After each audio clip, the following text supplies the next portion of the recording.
오늘은 에스겔서 20장 1절에서 32절 말씀 함께 나누기 원합니다. 에스겔서는 7중 구조로 되어 있다고 그랬어요. 소명과 첫 번째 심판의 메시지에서부터 네 번째 심판의 메시지까지 1번부터 4번은 이렇게 구성되어 있죠. 그리고 나서 주변국 심판에 대한 메시지가 되어 있고, 여섯 번째로 임박한 심판과 회복에 대해서, 그리고 일곱 번째 마지막으로는 새 성전과 새 땅의 환상, 이것을 보여주는 이런 7종 구조로 되어 있어요. 이 중에서 이제 오늘 다룰 부분은 네 번째 심판 메시지 중에 일부를 다루는 거예요. 그런데 이 각각의 7중 구조는 또 7개의 소단락으로 나눠진다고 그랬죠. 그래서 7중 구조 중에 또 7중 구조인 거예요. 그래서 네 번째 심판 메시지는 이스라엘이 하나님을 배신했다, 오늘 다루게 될 내용이고요. 두 번째, 남쪽 숲에 불이 일어나게 될 것이다, 비유로 된 말인데 다음 주에 이제 설명을 할 내용입니다. 그리고 심판하시는 하나님의 칼, 네 번째로는 이스라엘을 고발하고 풀무불에 들어간 이스라엘 22장에, 그리고 오올라와 오올리바의 비유, 높은 가마로서의 예루살렘, 그리고 에스겔 아내의 죽음을 통한 메시지, 이런 식으로 7중 구조로 되어 있다는 것을 여러분 다시 한번 확인해 주기 원합니다. 자, 그래서 이제 1절부터 다시 들어가면, 일곱째 해 다섯째 날 열째 날에 이스라엘 장로 여러 사람이 여호와께 물으려고 와서 내 앞에 앉으니, 이렇게 돼 있어요. 일곱째 해 다섯째 날 열째 날 이렇게 돼 있죠. 어디로부터 일곱째 해 다섯째 날 열째 해 날일까요? 바로 여호와긴이 잡혀간 이 시점으로부터입니다. 포로 귀환이, 여러분 오른쪽에 지도 보시면 이스라엘로부터 바벨론으로 이렇게 잡혀갔다고 그랬죠. 그래서 포로로 바벨론으로 남유다가 끌려가는 이런 상황이 벌어졌는데, 포로로 끌려갈 때 제 1, 2, 3차 포로까지 있다고 그랬어요. 그래서 1차 포로는 BC 606년에 일어났죠. 이때 다니엘이 잡혀갔고, 2차 포로는 BC 597년에 일어났어요. 그래서 여호와긴, 에스겔, 모르드게 이런 사람이 끌려간 거죠. 그래서 여호와긴과 에스겔이 같이 2차 포로로 끌려갔던 걸 볼 수가 있는 거죠. 바로 이 시점부터 일곱째 해에 이 말씀이 주어진 거죠. 그리고 3차 포로는 BC 586년에 시드기야 때 임함으로써 완벽하게 유다가 멸망했던 것을 우리가 볼 수가 있는 겁니다. 그래서 2차 포로인 BC 597년 요때에 에스겔이 같이 끌려갔고, 첫 번째 환상은 5년째 됐을 때 임했잖아요. 이 첫 번째 환상으로부터는 한 2년 흐른 다음에 25개월째에 이 말씀이 임하고 있는 겁니다. 그리고 두 번째 환상이 나오는 게 8장인데, 8장에 나오는 두 번째 환상으로부터는 11개월째에 이 말씀이 지금 임하고 있는 거예요. 연대를 밝히면서 얘기하고 있는 이유는 뭘까요? 이 예언이 역사성이 있고 실제성이 있는 거라는 겁니다. 예언하고 있는 이 내용이 그냥 으름장 놓으려고 하는 얘기가 아니고 실제로 역사 속에서 펼쳐질 얘기다라고 하는 것을 엄중하게 이제 경고를 하고 있는 거라는 겁니다. 그리고 이제 후대에 이 성경을 읽는 우리에게는 이 일들이 어떤 시점에 어떻게 일어났고 어떤 배경 가운데 일어나고 있는지를 하나님께서 알게 해주시고자 하는 목적 가운데 성령의 감동으로 이렇게 써가고 계시는 거죠. 이때 이제 장로들이 찾아왔다고 얘기하죠. 장로들이 찾아온 목적은 뭘까요? 이스라엘의 회복과 포로 귀환 시점이 언제인가를 물어보러 온 거예요. 지금 바벨론으로 포로 잡혀왔잖아요. 바벨론으로 포로 잡혀와서 생각해 보니까 이스라엘이 하나님의 백성인데 이방인들에게 포로로 잡혀 있을 이유가 없는 거예요. 왜 우리가 잡혀 있어야 되냐 이거죠. 우리는 하나님의 백성인데, 하나님의 백성은 절대 이방인들에게 억압을 당하고 압제를 당하면 안 되는 것, 그것이 그들의 관념이었단 말이죠. 그리고 예루살렘은 하나님이 계시는 도성이고 성전이 있는 곳이기 때문에 결코 망할 수 없는 것이다, 이렇게 생각을 했던 거예요. 그래서 그들은 언젠가 예루살렘으로 돌아가고 언젠가 이 이스라엘이 회복되어서 강대국으로 세워질 것이다라고 하는 기대를 갖고 있었던 겁니다. 그래서 이 시점이 언제인가를 물어보려고 지금 하나님한테 온 거죠. 근데 이게 한 번 온 게 아니죠. 몇 차례 왔죠. 그런데 계속 지속적으로 하나님의 예언은 선포가 되어 왔잖아요. 예레미야를 통해서 70년 포로 생활이 이미 결정됐다, 그러므로 바벨론으로 포로로 잡혀가서 70년 동안 있다가 돌아야 된다, 이렇게 얘기를 했잖아요. 그리고 에스겔을 통해서도 지금 이미 포로로 잡혀가는 것이 결정이 되었고 예루살렘이 멸망하는 것이 결정됐다라고 하는 것을 포로로 잡혀와 있는 바벨론 땅에서 예언을 해주고 있는 겁니다. 근데 이 예언의 실제성을 어쩌고 있어요? 무시하고 있다는 거예요. 예언이 실제로 이루어지고 있을 것 같지 않은 생각을 이들은 한 겁니다. 그러니까 이들은 그 마음이 완악하여서 하나님 앞에 불순종을 하고 있는 거예요. 하나님이 70년 포로 생활을 해야 된다고 하면 포로 생활을 해야 되는 거거든요. 근데 우리는 싫어요. 우리는 왜 포로 생활을 해야 되는지 모르겠어요. 무조건 데려다 주세요. 이러고 지금 띵깡을 부리고 있는 셈인 거죠. 자, 2절 여호와의 말씀이 내게 임하여 이르시되 인자야 이스라엘 장로들에게 말하여 이르라 주 여호와께서 이렇게 말씀하셨느니라 너희가 내게 물으려고 왔느냐 내가 목숨을 걸고 맹세하거니와 너희가 내게 묻기를 내가 용납하지 아니하리라 주 여호와의 말씀이니라. 자, 하나님께서 뭐라고 그래요? 나한테 이렇게 물으려고 왔어. 내가 내 목숨을 걸고 맹세하는데 내가 묻기를 용납하지 않겠다 이렇게 얘기를 하는 거예요. 하나님이 너희가 묻는 것을 용납하지 않겠다고 그래요. 어디 나한테 와서 물어보냐 이거죠. 이미 다 말을 해줬고 또 이미 예언을 해줬는데 이것에 대해서 순종할 생각도 없고 이것에 대해서 굴복할 생각도 없으면서 왜 또다시 물어보러 왔냐 이거죠. 묻지도 말라 이거죠. 내게 묻기를 용납하지 않겠다 이렇게 얘기하고 있는 겁니다. 우리가 기도를 해도 응답되지 않는 경우가 있어요. 기도가 응답되지 않는 이유는 뭐냐면 첫 번째는 정욕을 위해서 잘못 구할 때 이 기도는 응답되지 않습니다. 내 유익을 위해서 내 욕심을 위해서 구한다. 이러면 이것은 응답되지 않아요. 뭐 어떤 사람들 이런 사람 하잖아요. 하나님이 나를 사랑하시니까 나를 힘들게 하는 사람은 내가 기도만 하면 그냥 다리를 부러뜨린다. 뭐 이런 식으로 얘기하는 사람들이 있단 말이죠. 이건 사입입니다. 하나님이 그렇게 역사하지 않으세요. 내 정욕을 위해서 하나님이 역사해 주시는 그런 분이 아니라는 거죠. 그리고 죄를 회개치 아니하고 구할 때 이때도 하나님께서는 응답을 하지 않으세요. 하나님께서는 우리가 은밀하게 숨기고 있는 죄를 아직 회개하지 않고 하나님께 나와서 기도하면 이 기도를 듣지 않으신다는 겁니다. 또 순종할 의지가 없이 구해도 하나님께서는 응답하지 않으세요. 하나님한테 구했는데 하나님께서 너 이렇게 해라 말씀하셨는데 이걸 순종하잖아요. 이게 반복이 돼요. 계속 순종하지도 않으면서 하나님한테 여쭙기만 해요. 그리고 하나님한테 이거 해달라 저거 해달라 땡깡 부른단 말이죠. 그러면 순종할 의지가 없기 때문에 하나님께서는 말씀해 주지 않으신다는 겁니다. 묻지 말라는 거죠. 그래서 지금 이 이스라엘의 장로들한테도 뭐라고 얘기하고 있냐면 순종하지 않으려거든 아예 묻지도 말라라고 얘기하고 있는 겁니다. 포로로 잡혀간다고 이미 얘기했는데 또 다시 와서 물어보는 이유가 뭐냐는 거죠.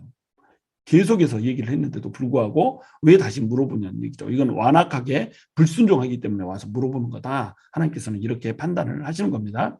그래서 하나님은 거짓 선지자나 점쟁이와는 달라요. 거짓 선지자나 점쟁이는 어떤 사람의 영적 상태를 고려하지 않고 와서 물어보면 무조건 예언을 해주죠. 그 예언이 틀린 예언이건 거짓 예언이건 뭐 옳은 예언이건 그거 상관없이 찾아와서 복채만 주면 돈만 주면 그냥 예언을 해주는 거예요. 그런데 하나님의 선지자는 그렇지 않죠. 선지자는 영적 상태를 고려하여서 예언을 해준다는 거예요. 뭐 자기가 예언을 해주는 게 아니라 하나님이 예언을 하게 하시니까 예언을 하는 거죠. 그래서 그 사람의 영적 상태에 맞게 하나님께서 예언을 해주시고 참 선지자라고 한다면 그 하나님의 말씀을 받아서 하는 사람이기 때문에 영적 상태가 옳지 않으면 다시 해서 순종할 의지가 없고 숨겨둔 죄가 있고 정욕을 위해서 잘못 구하는 이러한 상태에서 하나님께 구하면 이것은 답을 얻을 수가 없다는 거죠.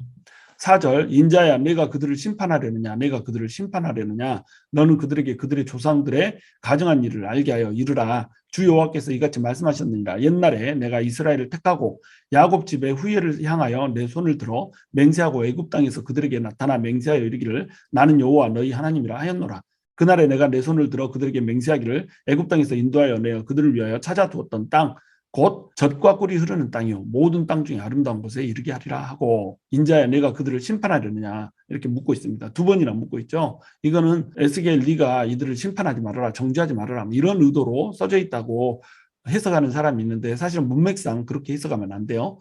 여기 보면 네가 심판하려느냐 해놓고 나서 이스라엘의 가증한 범죄로 인해서 지금 법정에 세우고 있잖아요. 그러니까 네가 그들을 심판하려느냐 이 말은 의문문으로 명령을 하고 있는 겁니다. 네가 그들을 심판대 위에 올려라. 네가 그들을 이 하나님의 법정에 세워라. 이 얘기를 하고 있는 거죠. 왜 하나님의 법정에 세우고 있는 걸까요? 은혜를 잊어버리고 가증한 일을 행한 겁니다. 자, 애굽에서 하나님의 은혜를 베푸셨잖아요. 어떤 은혜를 베푸셨죠? 이스라엘을 택하신 거예요. 이스라엘이 뭔가 잘한 게 있나요? 아무것도 이스라엘이 잘한 게 없어요. 그냥 이스라엘이었을 뿐이에요. 그런데 하나님께서 아브라함을 불러서 이스라엘이라고 하는 나라를 세우시고 이 이스라엘을 통해서 하나님의 나라를 세우고 하나님의 나라의 표본을 제시하고자 했단 말이죠. 그렇기 때문에 이스라엘을 하나님께서 하나님의 약속대로 언약대로 택하신 거예요. 이게 하나님의 은혜죠. 전적인 하나님의 은혜와 주권으로 이스라엘을 택하신 거예요. 그리고 나서 이스라엘을 애굽의 노예 상태로부터 끄집어내 주겠다고 맹세를 한 겁니다. 지금 이 당시에 이스라엘 백성들은 애굽의 종으로 있었잖아요. 애굽의 종으로 있는 이 사람들을 일방적으로 하나님께서 택하시고, 너네가 애굽의 종살이를 하고 있는 거 이거 내가 못 보겠다. 너네에게 구원을 주어서 내가 새로운 땅으로 들어가게 하겠다. 약속의 땅으로 들어가게 하겠다. 근데 그 약속의 땅은 젖과 꿀이 흐르는 땅이다.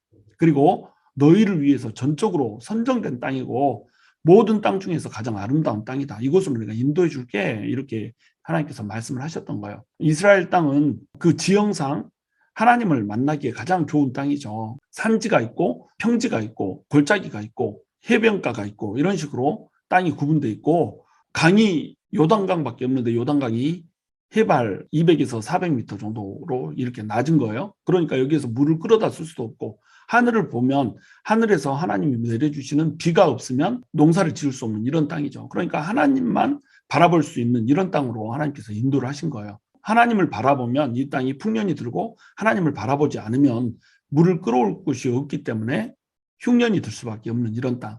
이런 땅이 이제 이스라엘 땅인 거죠. 자, 이 땅이 왜 가장 아름다운 땅일까요?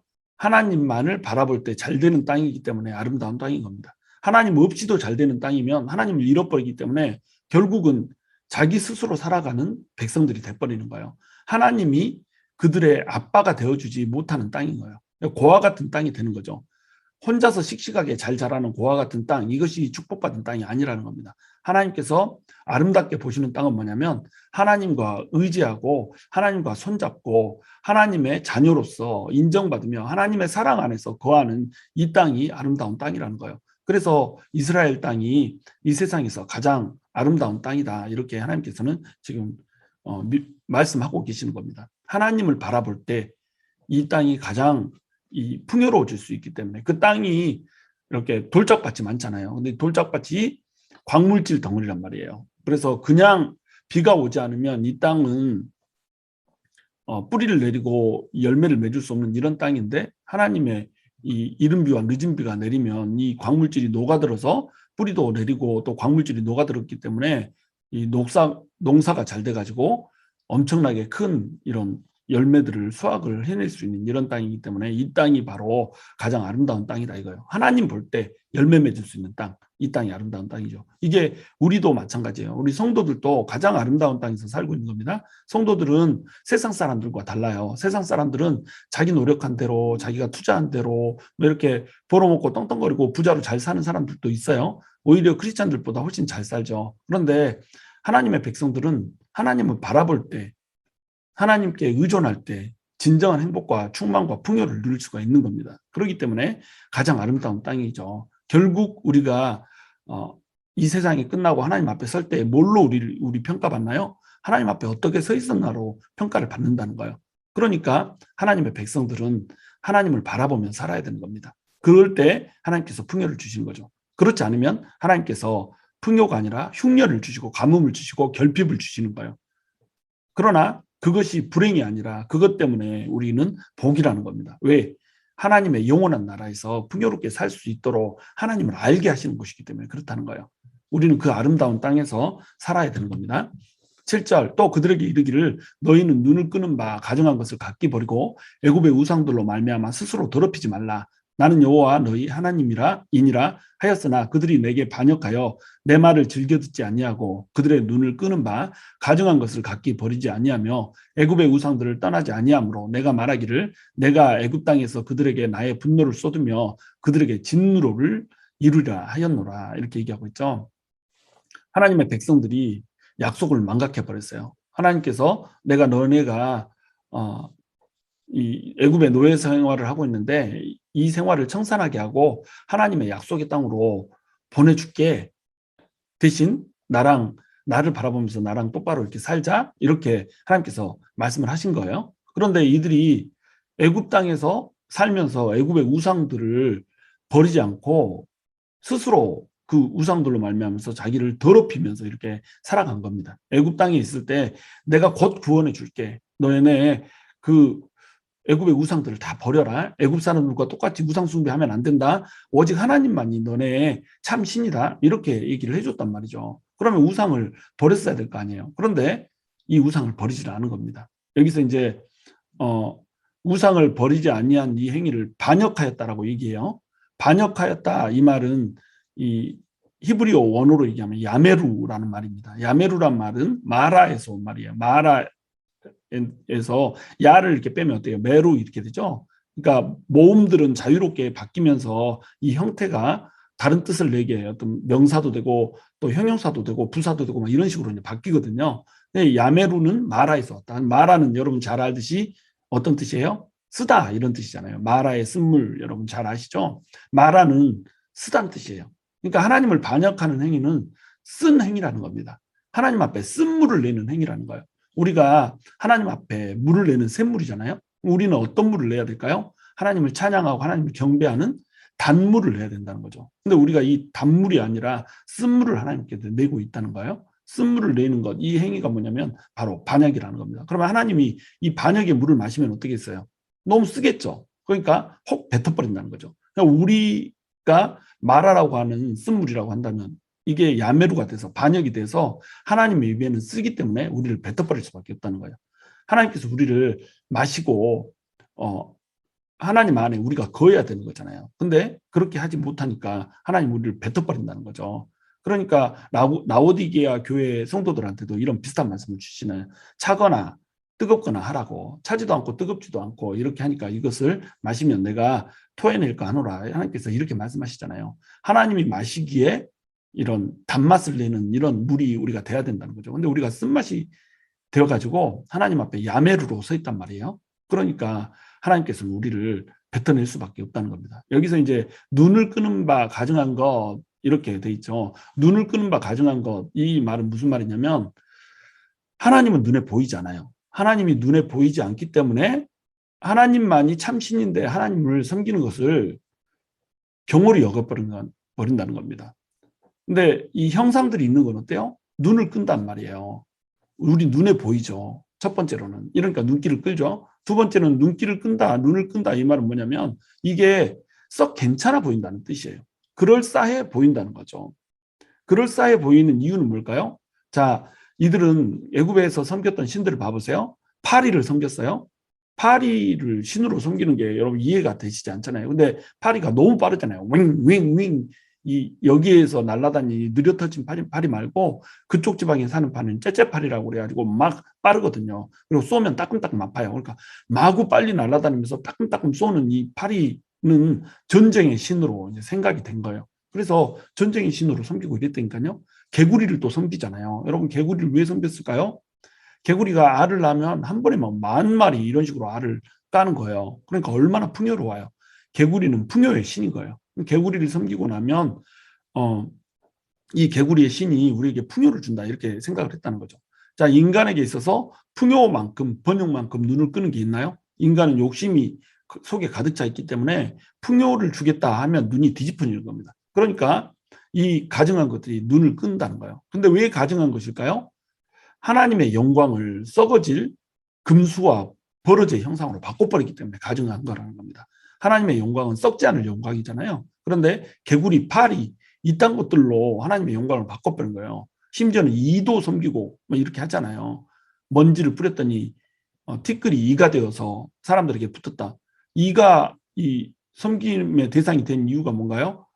가축들에게서 이가 있고 집 곳곳에 막 그 당시에는 이가 있고 막 이런 거예요. 그 이가 없어지질 않는 거예요. 그러니까 이가 번성하고 늘 없어지지 않으니까 이 이를 마치 어떤 집안에 수호신이 있어가지고 이 집안의 수호신이 지켜주는 걸로 이렇게 생각을 했다는 겁니다. 그러니까 이도 또한 숭배의 대상이 돼버린 거예요. 자, 모든 것이 숭배의 대상이 되는 거예요, 지금. 피조물들이. 근데 이 숭배의 대상이 되는 피조물들은 인간하고 비교하면 어때요? 아주 하찮은 것들이잖아요. 미물들이잖아요. 근데 이 미물들을 섬기고 있는 겁니다. 그러니까 하나님의 영광을 인간만 또 못한 금수와 버러지의 형상으로 지금 바꿔버린 거예요. 얼마나 가증스러워요. 그러니까 하나님께서 우상을 얘기할 때 가증한 것 이렇게 표현을 하고 계시는 겁니다. 그런데 사람들이 하나님을 반역해서 가증한 것들을 섬겨버려요. 자, 애굽의 우상들을 떠나다 그것들을 버리고 나만 믿어라. 그러면 내가 결국 너네를 가나안 땅으로 인도해 줄게. 이렇게 얘기했는데 우상들을 떠나지 않아요? 가증한 것들을 버리지 않아요? 그러니까 하나님께서 내가 애굽 땅에서 그들에게 나의 분노를 쏟으며 그들에게 진노를 이루리라 이렇게 말씀을 하신 거예요. 그래서 그 애굽 땅에 있으면서 그토록 이 이스라엘 백성들이 애굽 족속들에게 고통을 더 심하게 받았는지도 모르는 일이죠. 9절 그러나 내가 그들이 거주하는 이방인의 눈앞에서 그들에게 나타나 그들을 애굽 땅에서 인도하여 내었나니 이는 내 이름을 위함이라 내 이름을 그 이방인의 눈앞에서 더럽히지 아니하려고 행하였습니다. 이렇게 얘기하고 있죠. 자, 계속해서 어떤 구조로 이어가냐면 이스라엘 백성들이 패역했다. 그러나 내가 은혜를 끼쳤다. 내가 은혜를 끼쳤는데 이스라엘 백성들이 패역했다. 그럼에도 불구하고 나는 은혜를 끼쳤다. 이런 형식으로 계속 반복해서 이제 설명을 해갈 거예요. 하나님께서 이스라엘 백성들이 너무너무 악하게 행하는데 나는 그들을 진노하겠다라고 약속했지만 진노를 하지 않고 그들에게 오히려 은혜를 베풀었다. 이런 식으로 계속 이끌어가는 겁니다. 자, 그렇게 한 이유는 뭔가요? 하나님의 이름을 위해서 그렇다는 겁니다. 애굽 땅에서 가증한 것을 행하면 분노를 행해가지고 너네를 벌 주겠다 이렇게 얘기했는데 일정 정도 벌을 준 후에는 어때요? 결국은 이방인의 눈앞에서 애굽 땅에 있는 이방인들의 눈앞에서 그 목전에서 하나님을 나타내셨다는 거예요. 그래가지고 애굽 땅에서 10가지 재앙 주면서 인도 내버리잖아요. 그 출애굽 홍해바다를 가르고 거기에 이스라엘 백성들을 지나가게 하며 애굽의 바로의 군대들은 어때요? 거기에다 수장시켜버리고 뚫고 나오잖아요. 이런 식으로 해서 이방인들의 눈앞에 하나님의 이름이 더럽혀지지 않게 이렇게 했단 말이죠. 하나님의 이름은 소중한 거거든요. 하나님의 이름을 위해서 하나님의 영광을 위해서 하나님께서는 그 백성들이 패역했음에도 불구하고 백성들을 구원해 주는 은혜를 잊지 않고 지켜주셨다는 겁니다. 10절 그러므로 내가 그들을 애굽 땅에서 나와 광야에 이르게 하고 사람이 준행하면 그로 말미암아 삶을 얻을 내 율례를 주며 내 규례를 알게 하였고 또 내가 그들을 거룩하게 하는 여호와인 줄 알게 하려고 내 안식일을 주어 그들과 나 사이에 표징을 삼았노라 이렇게 얘기하고 있죠. 자, 광야에 나와서 또 은혜를 주셨다는 거예요. 애굽에서 나오게 하는 은혜를 주셨을 뿐만 아니라 광야에 이르게 해서 은혜를 주셨어요. 이 은혜는 뭐냐면 시내산에서 율법을 주신 겁니다. 시내산에서 율법을 주셨다는 말은 뭐예요? 하나님의 법을 주셨단 말이죠. 하나님의 법을 줬다는 건 무슨 뜻인가요? 하나님의 법으로 통치되는 백성을 너네를 삼아주겠다 이렇게 얘기를 한 겁니다. 그러니까 애굽 땅에서 종살이하는 사람들을 끄집어내서 하나님께서 광야에 이르게 하신 다음에 하나님의 백성이 되게 삼았다는 거예요.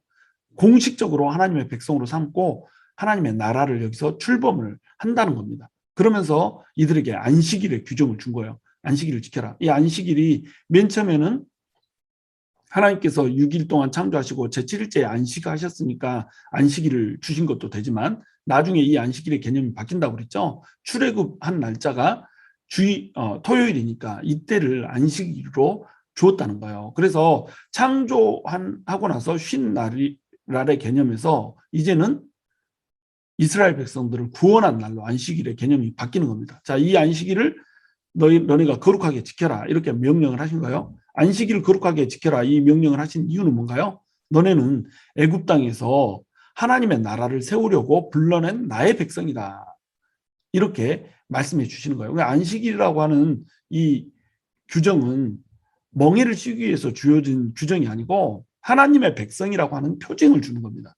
너네는 하나님의 백성이다. 마치 우리 주일 예배 나와서 주일에 예배 드리잖아요.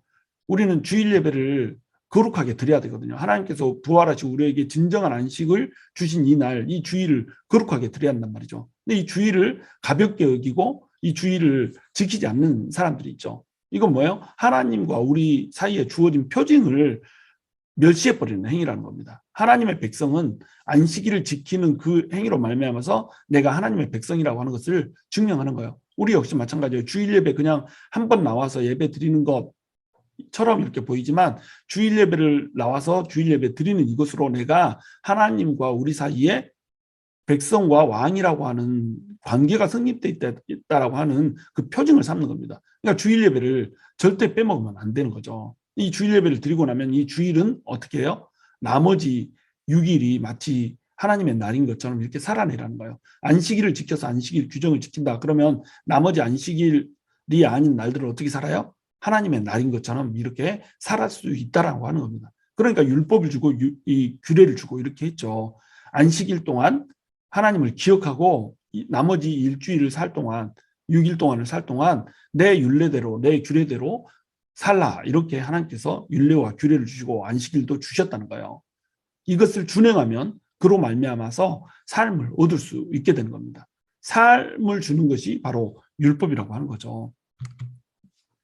13절 그러나 이스라엘 족속이 광야에서 내게 반역하여 사람이 준행하면 그로 말미암아 삶을 얻을 나의 율례를 준행하지 아니하며 나의 규례를 멸시하였고 나의 안식일을 크게 더럽혔으므로 내가 이르기를 내가 내 분노를 광야에서 그들에게 쏟아 멸하리라 하였으나 내가 내 이름을 위하여 달리 행하였었나니 내가 그들을 인도하여 내는 것을 본 나라들 앞에서 내 이름을 더럽히지 아니하려 하였음이로다.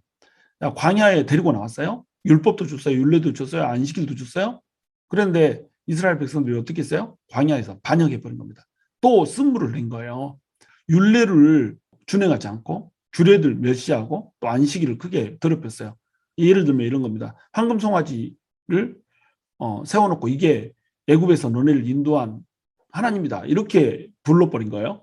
그러면서 그 앞에서 춤을 추고 떠들며 잔치를 벌이며 노는 이런 행태를 벌려버린 거죠.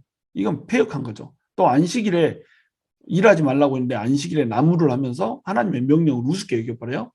그리고 어떤 사람들은 안식일 날 만나를 수확하러 나갔어요. 안식일에는 만나를 주지 않기로 하나님 말씀하시잖아요. 그러니까 만나가 내리지 않았죠. 그들이 그래서 그냥 빈손으로 돌아왔어요. 분명히 하나님 말했잖아요. 안식일에 나가서 만나를 취하려고 하지 말라. 그 전날에 2배를 취해라. 이렇게 얘기했는데 아니 매일 내리는 것을 왜 그렇게 집착을 하는지 사람들의 이 욕심이라는 게 매일 주겠다는 거예요. 하나님이. 그리고 안식일 전날에는 2배를 취하게 해주겠다는 거예요. 그런데 그렇게 안식일 날 가지 말라고 해도 가서 그걸 얻으러 간단 말입니다. 이렇게 하는 이유가 뭘까요? 하나님을 우습게 여기는 거라는 거죠. 안식일을 범하는 것은 하나님을 우습게 여기는 거라는 거예요. 우리가 주일날 주일을 범하는 이 행위도 마찬가지예요. 주일날 굳이 이제 일을 안 해도 하나님께서 해 주시는 거거든요. 근데 주일날 뭔가를 하지 않으면 망할 것 같은 이런 느낌이 드는 거예요. 하나님께서 다 책임지시겠다는데 굳이 주일날 그거를 해야겠다는 거죠. 이게 무슨 행위라는 거예요? 하나님을 멸시하는 행위라는 겁니다. 하나님을 믿지 못하고 신뢰하지 못하는 행위라는 거죠. 그리고 원망하고 불평하고 파당을 짓고 애굽을 칭송하고 막 이렇게 살았죠. 또 가데스 바네아에서 반역을 했잖아요. 결정적으로 가데스 바네아에서 정탐꾼을 보냈는데 이 정탐꾼들이 여호수아와 갈렙을 제외한 나머지 정탐꾼들은 어떻게 했어요? 이 땅은 거민을 삼키는 땅이로다. 이런 식으로 얘기했잖아요. 그 땅을 우리가 취하지 못할 것이다. 그들 앞에 서면 우리는 메뚜기와 같다. 이런 식으로 얘기했단 말이죠. 하나님 앞에서 자기 자신들을 메뚜기라고 바라보고 있는 거예요. 하나님이 자신들을 백성으로 삼아줬는데 이 말은 뭐예요? 하나님 자체를 무시하고 있는 겁니다. 그러니까 이제 하나님께서 분노를 하신 것이죠. 그런데 하나님께서는 어때요? 이렇게 이 분노할 만한 범죄를 졌음에도 불구하고 이 반역에도 불구하고 하나님께서 견고한 분노를 거두어버리는 거예요. 분노대로 하지 않은 거예요. 그래서 이 광야에서 살게 해주신 거죠. 무엇 때문에 그래요? 하나님의 이름을 위해서 그렇게 하셨다는 겁니다. 15절 또 내가 내 손을 들어 광야에서 그들에게 맹세하기를 내가 그들에게 허락한 땅 곧 젖과 꿀이 흐르는 땅이요 모든 땅 중에 아름다운 곳으로 그들을 인도하여 드리지 아니하리라 한 것은 그들이 마음으로 우상을 따라 나의 규례를 업신여기며 나의 율례를 행하지 아니하며 나의 안식일을 더럽혔습니다. 하나님께서 또 한 가지 경고를 하신 게 있어요. 그 경고는 어떤 거냐면 그들에게 허락한 땅 곧 젖과 꿀이 흐르는 땅이요 모든 땅 중에 아름다운 곳으로 그들을 인도하여 드리지 아니하리라 이렇게 얘기를 한 거죠. 이렇게 말씀하신 이유는 뭔가요? 그들이 마음으로 우상을 따라서 하나님의 규례를 업신여기고 율례를 행하지 않고 안식일을 더럽히면서 이렇게 살았던 겁니다.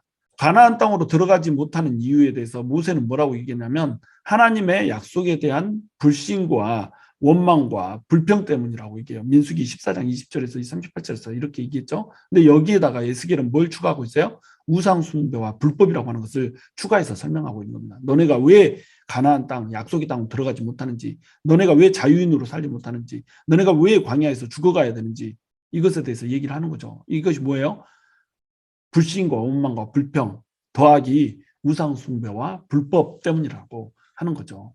자, 17절. 그러나 내가 그들을 아껴서 광야에서 멸하여 아주 없이 하지 아니하였노라. 내가 광야에서 그들의 자손에게 이르기를 너희 조상들의 율례를 따르지 말며 그 규례를 지키지 말며 그 우상들로 말미암아 스스로 더럽히지 말라. 나는 여호와 너희 하나님이라. 너희는 나의 율례를 따르며 나의 규례를 지켜 행하고 또 나의 안식일을 거룩하게 할지어다. 이것이 나와 너희 사이에 표징이 되어 내가 여호와 너희 하나님인 줄을 너희가 알게 하리라 하였노라. 이렇게 돼 있죠. 여러분, 하나님께서 또 은혜를 베푸시고 있어요. 이스라엘 백성들이 하나님의 율례를 지키지 않고 규례를 지키지 않고 안식일을 더럽히면 반드시 멸하겠다라고 진노를 쏟아붓겠다라고 이렇게 하셨는데 전부 다 멸망하게 하지 않으셨단 말이죠. 그래서 애굽의 풍습에 젖지 않은 이 세대들은 살게 하셔서 이들로 새로운 하나님의 나라를 시작하겠다라고 이렇게 결정을 해주신 거예요.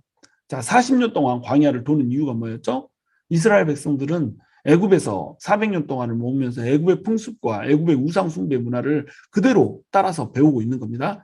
그런데 이 40년 광야 생활을 하게 되면 어떻게 되겠어요?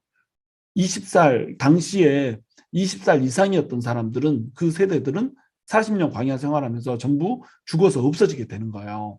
60세 이상인 사람들이 죽어서 없어지게 되는 거죠. 그러면 이제 나머지 사람들 그때 당시에 20세였던 이 사람부터 그 밑에 사람들이 이제 새로운 2세대가 되는 겁니다.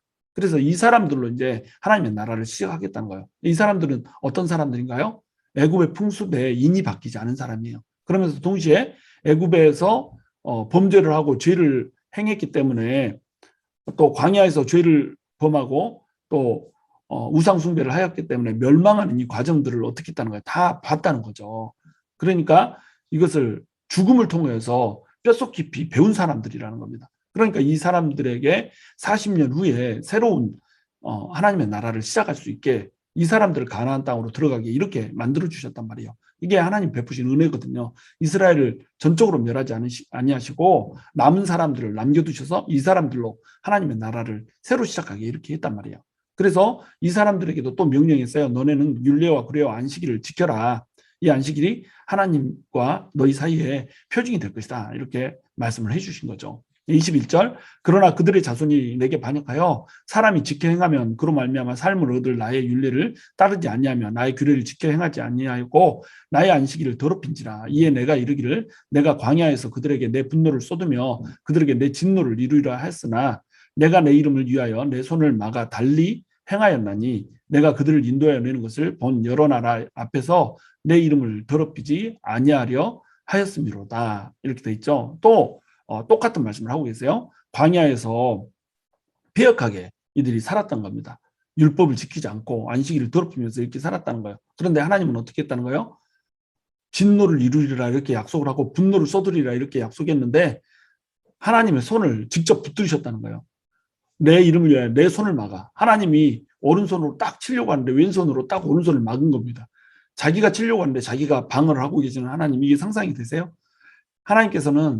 하나님께서 이 백성들로 하여금 하나님의 나라를 세우겠다라고 하는 약속을 주셨고 사람들 앞에서 애굽으로부터 인도해내는 것을 모든 이방 사람들이 보는 앞에서 했기 때문에 이 사람들 앞에서 하나님의 나라가 욕된다고 하는 건 이건 하나님 자신이 욕된다고 하는 거예요. 그러니까 하나님께서 참으셨다는 겁니다. 마찬가지로 요즘 시대에도 하나님께서는 특정한 백성이 있어요. 우리는 그냥 예수님을 믿게 된 게 아닙니다. 우리는 예수님을 하나님께서 택했으니까 믿게 된 거예요. 전적으로 하나님이 우리를 불러버린 겁니다. 그래서 우리가 하나님을 믿게 됐거든요. 그래서 우리로 하여금 하나님의 나라를 시작하셨단 말이에요. 근데 우리가 하나님의 율례를 어기고 규례를 어기고 안식일을 범하면서 주일을 범하면서 이렇게 마음대로 살아가요. 내 뜻대로 이렇게 살아가요. 그러면 하나님이 진노를 하겠다라고 말씀을 하셨는데 이 진노를 하지 않고 진노를 거둬버린단 말이에요. 이 이유가 뭔가요? 하나님의 이름을 위해서. 하나님의 이름을 위해서 하나님의 백성에게 은혜를 베푸시면서 우리가 그렇게 넘어지고 죄를 짓고 사람들에게 상처 주고 사람들에게 아픔 주고 사람들을 공격하고 헐뜯고 중상하고 모방하고 비방해도 하나님이 우리를 지켜주더라는 겁니다. 이게 하나님의 이름을 위해서 그런 거거든요. 근데 우리는 어떻게 착각해요? 마치 우리가 잘해서 마치 우리가 하나님 앞에서 괜찮게 서 있어서 우리가 잘 되는 걸로 이렇게 생각한단 말이에요. 그래가지고 하나님이 좀 잘해주면 하나님이 은혜를 베풀어 주셨어. 하나님이 날 이렇게 잘 되게 해주셨어. 하나님 너무 좋으셔. 하나님 사랑이 풍성한 분이시야. 계속 이렇게 말을 해요. 근데 내 삶을 고칠 그 어떠한 의도도 보이지 않는단 말이에요. 하나님이 하나님 이름 위해서 하나님의 백성들 죄악 가운데 살아도 잘해주고 있는데 마치 자기가 잘해서 그렇게 하나님께서 선을 베풀어 주는 것처럼 이렇게 오해하고 착각하고 살아간다는 거죠. 우리가 이렇게 살면 안 된다는 겁니다. 23절 또 내가 내 손을 들어 광야에서 그들에게 맹세하기를 내가 그들을 이방인 중에 흩으며 여러 민족 가운데 해치리라 하였나니 이는 그들이 나의 규례를 행하지 아니하며 나의 율례를 멸시하며 내 안식일을 더럽히고 눈으로 그들의 조상들의 우상을 사모함이며 또 내가 그들에게 선하지 못한 율례와 능히 지키지 못할 규례를 주었고 그들이 장자를 다 화제로 드리는 그 예물로 내가 그들을 더럽혔으면 그들을 멸망하게 하여 나를 여호와인 줄 알게 하려 하였습니다. 자, 하나님께서 경고를 주고 계세요. 어떤 경고예요? 이방인 중에 흩어버리겠다. 이런 경고를 주신 거예요. 자, 이 경고는 이스라엘 백성들이 아직 가나안 땅에 들어가지 않았을 때 광야에서 주신 경고입니다. 광야에서 주신 약속이라고 볼 수 있어요. 너네가 나중에 가나안 땅에 들어갔을 때 내 율례대로 행하지 않고 내 규례를 지키지 않고 내 뜻대로 행하지 않고 안식일도 더럽히면서 우상 숭배하면서 그렇게 살아가면 반드시 내가 너네를 뽑아서 다른 데로 흩어버릴 거야. 이렇게 지금 하나님께서 약속을 주셨던 거예요. 이 말씀을 하나님께서 뭐라고 정확히 표현하시냐면 그 땅이 너네를 토해내리라 이렇게 표현을 하신 거예요. 하나님께서 하나님의 백성들을 그 약속의 땅으로 불러들이었는데 그 약속의 땅이 하나님의 백성들이 제대로 살지 못하고 똑바로 살지 못하니까 어떻게 하겠다는 거예요? 땅이 그들을 토해버리겠다 이렇게 얘기하는 거예요. 토해버린다는 말은 뭔가요? 그 하나님의 백성이라고 하는 사람들이 하나님의 백성답게 살지 못하니까 이방 땅으로 흩어져서 이방의 포로로 잡혀가서 이렇게 살게 될 거라고 하는 경고를 주고 있는 겁니다. 이스라엘이 이스라엘답게 살지 못하면 이스르엘로 만들어버리겠다는 거예요. 이스라엘은 뭔가요? 흩어진다는 뜻이거든요. 이스라엘답지 않으면 이스라엘 흩어버리겠다는 거예요. 하나님께서 뿔뿔이 흩어져서 다른 곳에서 이방 땅에서 천대를 받으며 핍박받으며 학대받으며 이렇게 살게 하시겠다는 겁니다. 그 이유는 뭐예요? 율례를 어기고 규례를 어기고 안식일을 더럽히고 우상숭배를 하기 때문에 이렇다는 거예요. 그런데 하나님의 백성들이 어떻게 했어요? 경고를 무시하고 우상숭배를 해버렸잖아요. 그래서 하나님께서 어떻게 하셨어요? 선하지 못한 율례, 지키지 못할 규례를 허용을 하신 겁니다. 이 선하지 못한 율례, 지키지 못할 규례는 하나님이 주신 율법을 얘기하는 게 아니에요. 이들이 우상숭배하면서 갖게 된 다른 지방들의 율례와 규례들을 얘기하는 거예요. 그들이 그 율례는 선하지 않아요. 하나님의 율법은 선하잖아요. 근데 선하지 못한 다른 이방 민족들의 율례를 지키게 되고 자기들이 지키기에는 너무나도 힘든 그런 것들 이런 규례들을 지금 지켜야 되게 이렇게 하나님께서 허용을 해버렸다는 거예요. 왜? 하나님의 율법을 무시해버렸기 때문에. 우리가 하나님의 율법을 무시하고 하나님의 뜻을 무시하면서 이렇게 살아가잖아요. 그러면 우리는 세상의 통치하에 살게 되는 거예요. 세상 법에 통치하에서 살면서 정말 이대로는 못 살겠다 이렇게 사는 거예요. 우리 하나님의 백성들이 폐역하게 사니까 어때요? 지금 동성애법 이런 거 통과되고 막 이렇게 되잖아요. 그러면서 이 동성애들이 결혼하는 것을 주례해달라고 부탁을 목사에게 했는데 이것을 거절하면 목사가 감옥 가야 되는 이런 상황이 벌어지잖아요. 실제로 이거 법정에서 벌어진 일입니다. 이 동성애 부부가 같이 결혼한다고 케이크를 만들어 달라고 케이크 만드는 회사한테 그 제과점에 가가지고 케이크를 요청을 했어요. 그랬더니 이거 거부했잖아요. 신앙 양심으로. 그래가지고 이거 재판 가가지고 난리도 아니었잖아요. 이런 일들이 실제로 벌어지고 있는 겁니다. 지키지 못할 규례를 하나님께서 허용한다는 거예요. 왜? 하나님의 백성들이 깨어있지 못하거든요. 하나님의 백성들이 이스라엘답게 살지 못하거든요. 그리고 장자를 화제로 드리는 예물도 허용을 해버려요. 자기 아들을 세상에 화제로 드려요. 그 풍요를 좀 얻겠다고 자기 아들을 불러 태워서 죽이는 이렇게 말이 되나요? 자, 아들은 더 낳으면 된다 이거예요. 첫 번째 아들을 불로 태워서 죽이면 차남부터 말째까지는 전부 다 복 받으니까 괜찮다는 건가요? 어떻게 자기 아들을 불로 태워서 죽일 수 있냐 이거죠. 근데 이런 일들이 실제로 허용이 됐다는 겁니다. 하나님께서 이 일을 허용을 해버렸어요. 왜냐하면 이 일들은 범죄 행위잖아요. 이 범죄 행위를 통해서 하나님께서는 이들이 멸망받을 만한, 이들을 심판할 만한 그런 상태가 되게 지금 만드시고 계시는 거예요. 그래서 이들을 징계하고 심판하셔서 하나님이 여호와라고 하는 사실을 알게 하시는 거예요. 자, 이렇게 하는 이유는 뭘까요? 심판을 통해서 깨끗해지고 또 순결해져서 하나님의 새로운 나라, 새로운 하나님의 나라를 세우게 하시고자 하는 것, 이것이 바로 목적이었다고 하는 겁니다. 27절, 그런즉 인자야 이스라엘 족속에게 말하여 이르라. 주 여호와께서 이같이 말씀하셨느니라. 너희 조상들이 또 내게 범죄하여 나를 욕되게 하였느니라. 28절, 내가 내 손을 들어 그들에게 주기로 맹세한 땅으로 그들을 인도하여 드렸더니 그들이 모든 높은 산과 모든 무성한 나무를 보고 거기에서 제사를 드리고 분노하게 하는 제물을 올리며 거기서 또 분향하고 전제물을 부어 드린지라. 이에 내가 그들에게 이르기를 너희가 다니는 산당이 무엇이냐 하였노라. 그것을 오늘날까지 바마라 일컫느니라. 자, 가나안 땅에 들어가서도 패역을 했다는 거예요. 광야에서 이미 약속을 줬죠. 가나안 땅에 들어가면 똑바로 살아해. 안 그러면 너네 다 흩어버릴 거야. 이렇게 하나님께서 이미 약속을 줬단 말이에요. 그런데 가나안 땅에 들어가서 어때요? 그걸 잊어버려요. 가나안 땅으로 인도했더니 그 땅에 가지고 우상 숭배를 하고 앉아 있는 거예요. 그래서 가나안의 우상 문화에 오염이 돼서 살아가는 겁니다. 높은 산에 들어가서 산당을 세우고 거기에서 우상을 숭배하는 문화는 가나안의 우상 문화였거든요. 그리고 모든 무성한 나무를 보고 거기에서 또 제사를 드려요. 이들은 푸른 나무, 푸르고 무성한 나무 앞에서 아세라 목상 같은 목상을 세워놓고 거기에서 이제 우상 숭배를 했던 겁니다. 그러니까 무성한 나무 아래는 우상 숭배의 장소였던 거예요. 자, 그들은 왜 높은 산으로 올라갔을까요? 높은 곳에 올라가면 신이 있을 것 같으니까 높은 곳으로 올라갔죠. 높은 곳을 찾아서 더 높은 곳으로 올라갔죠. 이것은 뭐예요? 더 높아지고자 하는 인간의 욕구를 얘기를 하는 겁니다. 또 무성한 나무를 보고 있으면 그 나무 앞에서 또 우상 숭배를 했다는 거예요. 왜 무성한 나무 앞에서 했을까요? 무성한 나무를 보면 자기의 삶들이 무성해질 것 같은 거예요. 풍요를 주는 신, 아세라가 풍요의 신이잖아요. 풍요의 신 앞에서 무성한 나무 앞에 그 풍요의 신을 세워놓고 기도를 하는 거예요.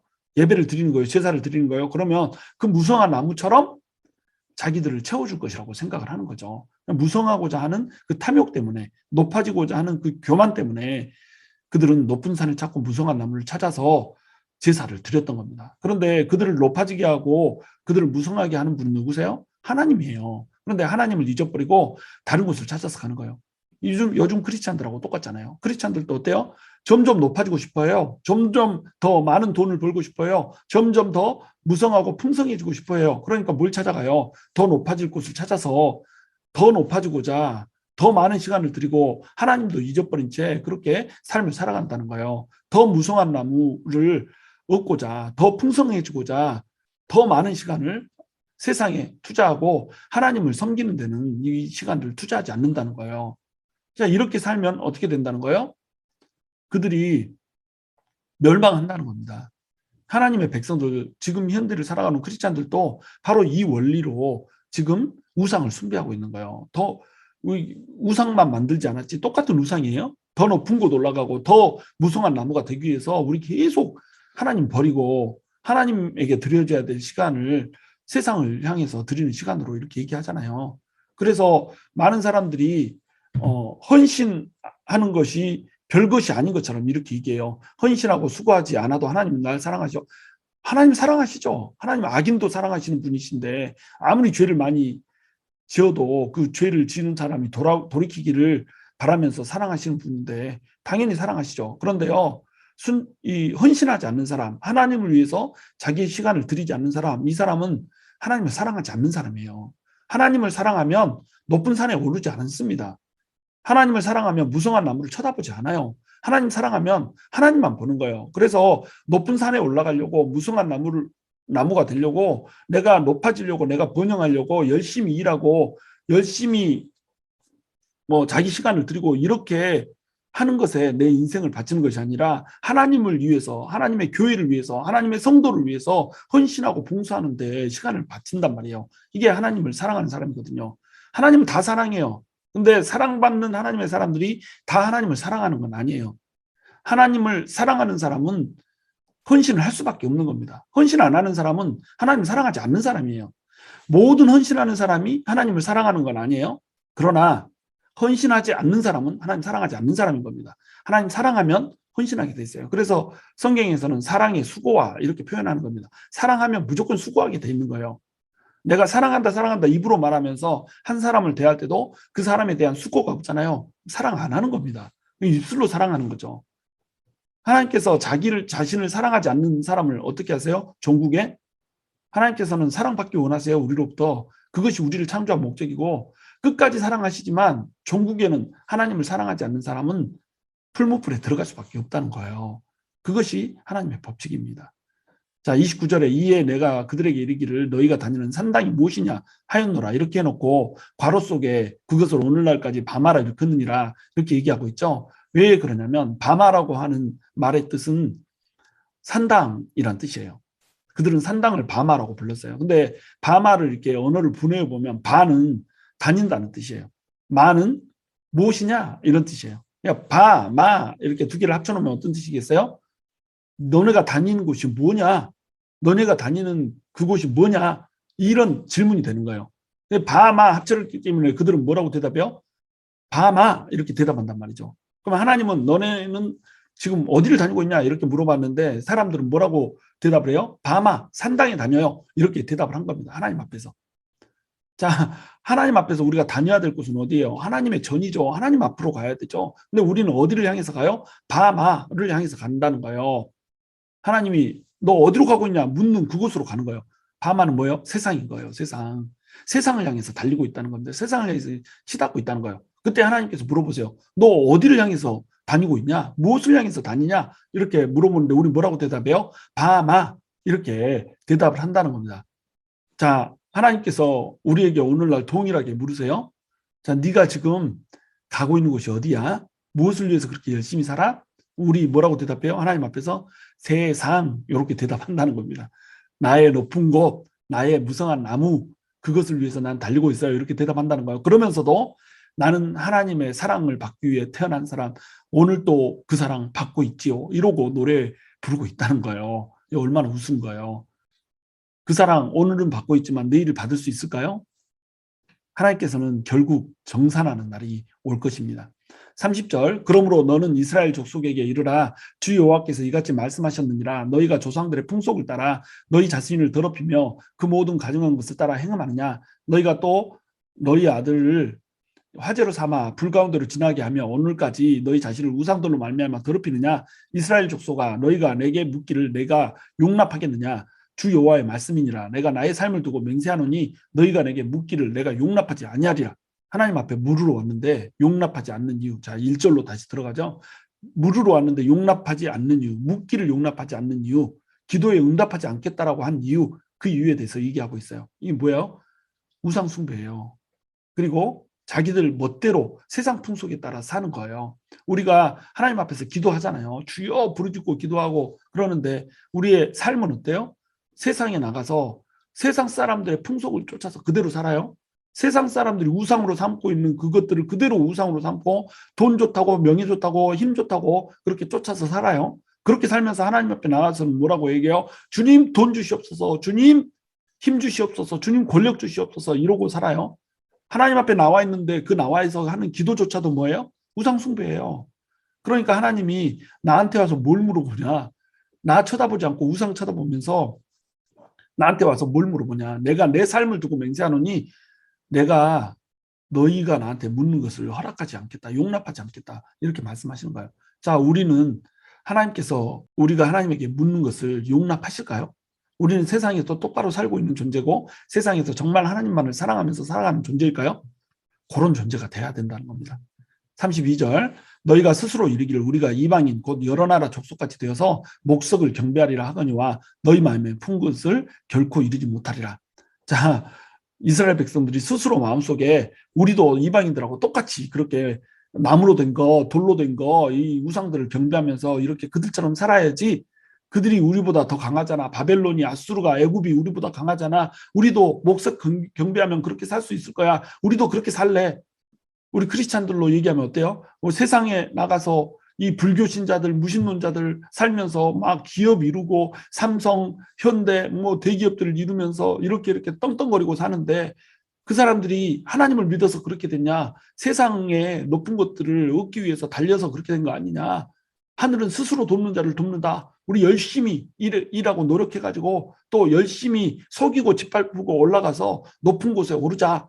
무성한 것을 누리자. 이렇고 살기로 하나님의 백성들이 결정을 한다는 겁니다. 그렇게 해서 세상 가운데서 막 섞여서 살아가는 거예요. 근데 하나님이 뭐라고 그러세요? 너희 마음에 품은 것을 결코 이루지 못하리라. 하나님이 목석을 경배하게 만들지도 않고 목석 경배한다고 해서 또 부자가 되게 해주지도 않는다는 거예요. 힘주지도 않는다는 겁니다. 하나님의 백성은 절대로 이방인처럼 될 수가 없다는 거예요. 근데 하나님의 백성들은 어때요? 나 우상 숭배하면서 내 마음대로 살아볼래요. 이렇다는 겁니다. 근데 하나님은 어때요? 나 그거 용납할 수 없어. 너네를 선택한 건 나야. 너네가 예수를 믿는 건 내가 너네를 전적으로 선택했기 때문이야. 너네가 나에게 전적으로 선택당하고 너의 의지로 나를 믿지 않은 것처럼 너네가 떠나는 것 역시 자유로 하지 못해.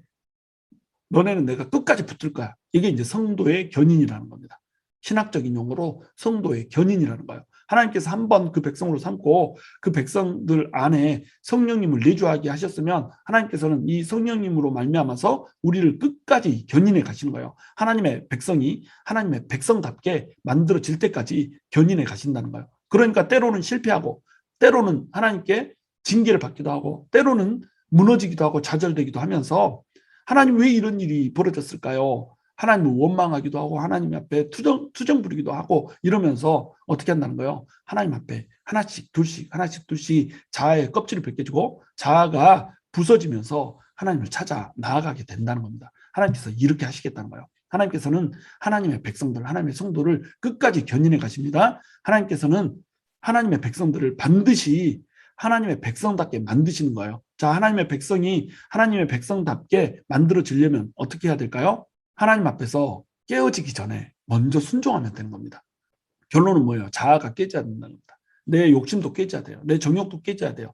둘 중에 하나예요. 내가 스스로 깨서 안 아프게 깨지든지 아니면 하나님이 팍싹 깨게 만들어서 아파하면서 깨지든지 둘 중에 하나라는 겁니다. 하나님께서는 이 두 가지 모두를 통하여서 하나님의 뜻을 이루세요. 우리는 결국 하나님의 백성답게 살게 될 거예요. 그러니까 어떻게 해야 돼요? 하나님의 율례와 규례를 따라서 하나님의 뜻을 따라서 하나님의 법도를 따라서 하나님의 백성답게 사는 자리로 날마다 나아가야 된다는 겁니다. 바로 그러한 은혜가 있게 되기를 축원합니다.